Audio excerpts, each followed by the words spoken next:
Speaking of City of Music, it's already 9 years now. Yeah, exactly. Yeah. 2008, and was declared by the governor of the province of Maluku, and also by the mayor of the city of Ambon, who is still a mayor of the city of Ambon today. Yeah. Amazing. Yeah. Wow. So it seems like, when you are creating all these events and there are always challenges to organize such an event. Yeah. And the pressure is something that no one can imagine of. Yeah. As a festival director, what motivates you to keep moving on to make dreams into reality? Ooh. Ooh. That's a deep question. What motivates me is Maluku. What motivates me is Ambon. Um, It's like your root, yeah. right? Yeah. Yes. Roots, and also a province that for me, with all the richness of natural resources, was and still is the fourth or the third poorest province in Indonesia. A province that was sort of like being left behind by the previous leaders of the nations. And thank God we got Mr. Joko Widodo, who is now focusing on the eastern part of Indonesia. And he started with Papua, and we hope next year. I heard the rumors that he will start focusing on Maluku. Mm-hmm. Maluku has a vast of natural resources under the sea, above the sea. It's amazing. So that what motivates me, that at least I can say to my future generation, or they can say to their friends that the grandpa or the father had done some things just to bring hope to the new generation of Maluku, by bringing nations through this festival every year to Ambon. So there are interaction happening every year between different nation and the people of Maluku, and hopefully something came out from those interactions that we hope to happen during the festival. Because usually foreign people will come and stay in Ambon for a week just to come and enjoy the festival. So those 1 week can be a good. That can happen a lot of interaction, whether business or social or even political, and that's what motivates me to do it. And I'm not the only one. I have 3 other friends who we made a pact and also made a decision that we would work for the festival for free, and did it. Yeah, it's my friend Norman Patiwal, Jeffrey Patti, and Victor Joseph. The 4 of us, we did Ambon Jazz Plus Festival for free. The only thing what the festival did for us is to provide our means of air transportation and ground transportation while we were there, our food and lodging.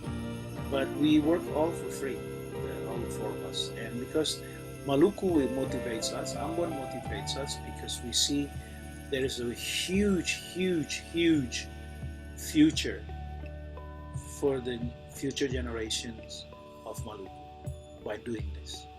And that is why you always mention in your motto, I mean, this is what I read before, that it says build generation, build nation.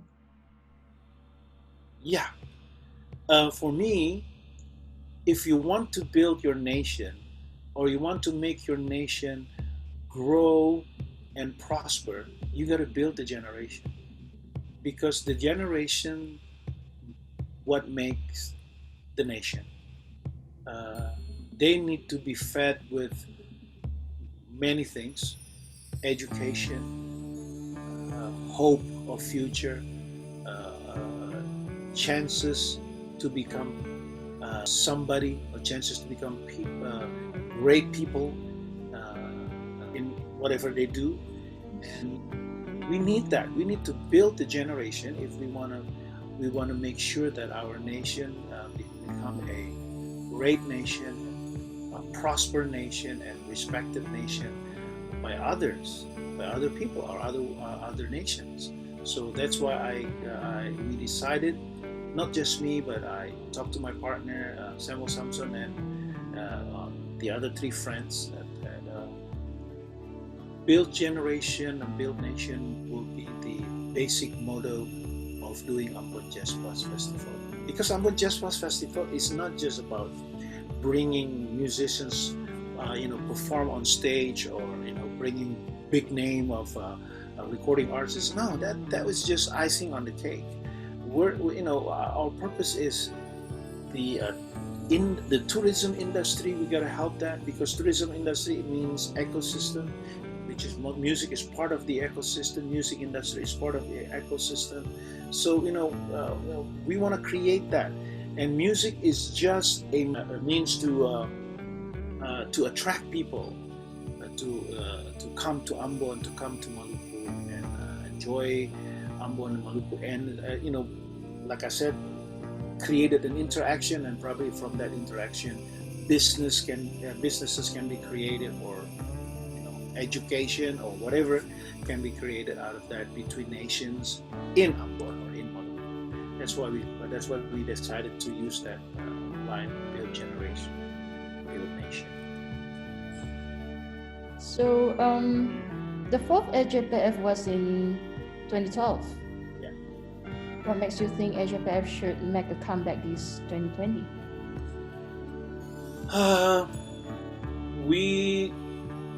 For many reasons, we had to stop the festival after 2012. But a lot of people, especially in Maluku and outside of Maluku, are and throughout the years asking, and either asking to me or those three friends in Holland, or my partner Samuel Samson, that why can't we revive again Ambon Jazz Plus Festival, because it meant a lot for the people, because it did a lot apparently for the people in Ambon, that generation at that year. And maybe today's generation don't remember Ambon Jazz Plus Festival, because that was 8 years ago. But a lot of people is asking that, and we see that the way Ambon is growing today, or Maluku, it's for us it's like going nowhere somehow.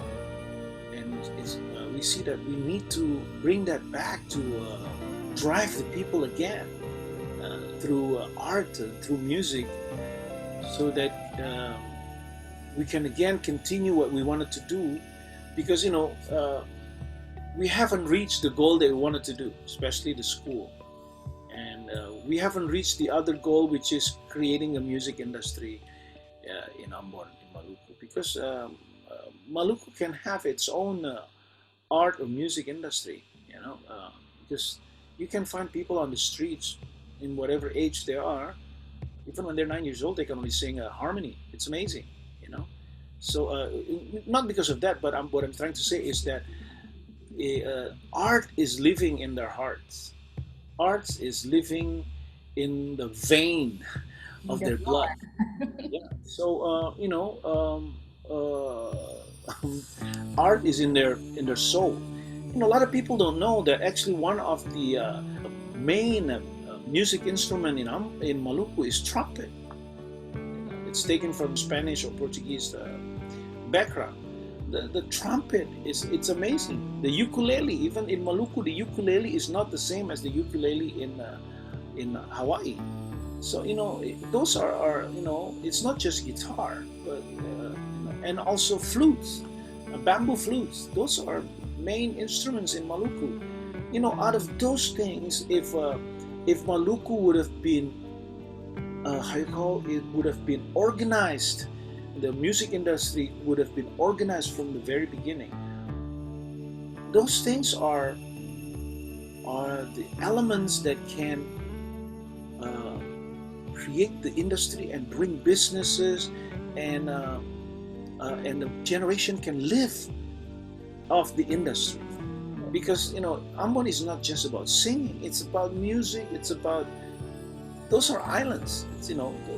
Those are islands, archipelago. So that's why we feel that we got to bring this back.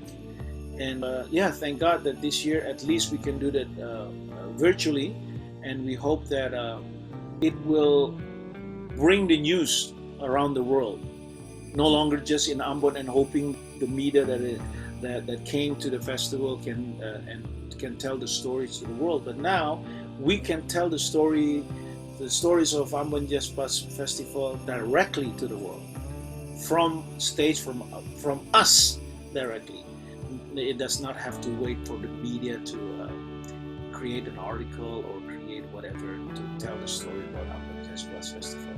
That's why for us this year with the virtual festival format or hybrid streaming format, we hope that now the team of Ambon Jazz Festival, can ourselves tell the story and to the people.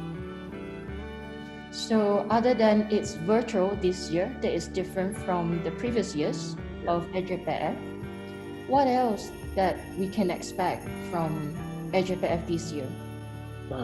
How is it different from previous? Well, one thing, we will have no audience on the spot. We'll play on stage without any audience. It's not easy, Yes. But what we're trying to do is we're trying to bring the audience that watching this year AJPF on Zoom into the production area, into the stage, into the room where we created this.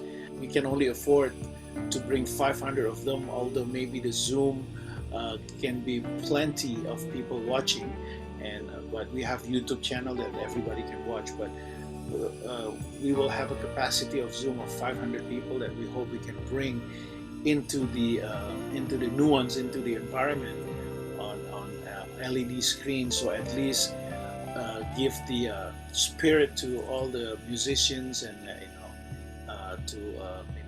when they perform. But also this year we will have a virtual discussion. People will call it webinar, but we call it virtual discussion because it's different. It's only 2 hours, and it's divided into 4 different parts. And there are 2 webinars. One webinar will talk about Maluku in art, music, and technology. Technology meaning the technology that are now exists for art and music, and to talk about the future. How to create, how to make Ambon City of Music becomes an industry, so the young people can make a living out of it, or the practitioner of art and music in Maluku can make a living out of it. And the second is we work together with MRT Jakarta to creating another virtual discussion for 2 hours, and the theme is Connectivity Maluku. Connectivity Maluku means we will talk about how Maluku as an archipelago can be connected, those islands, not just inter-island but also to the outside world. Because in Maluku right now, logistic is the most expensive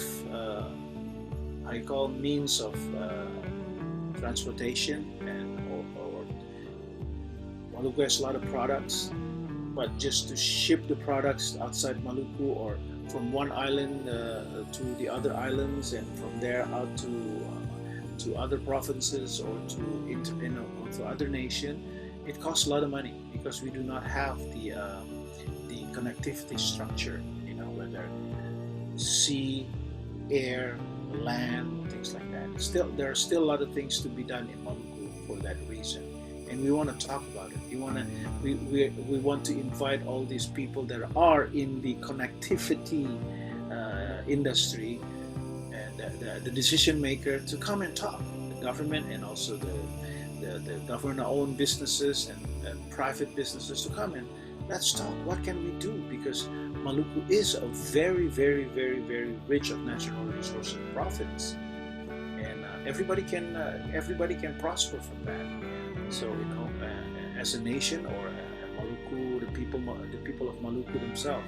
Of course, first we need to make sure that people of Maluku will prosper from its own natural resources. In 2007, the United Nations declared ownership of the indigenous people, and Malukans, or the people of Maluku, are indigenous people, so they have the rights of their land, their sea, and we hope that once we can talk and we create something to do with the connectivity between these islands, then the people of Maluku can experience and can enjoy the prosperity out of their own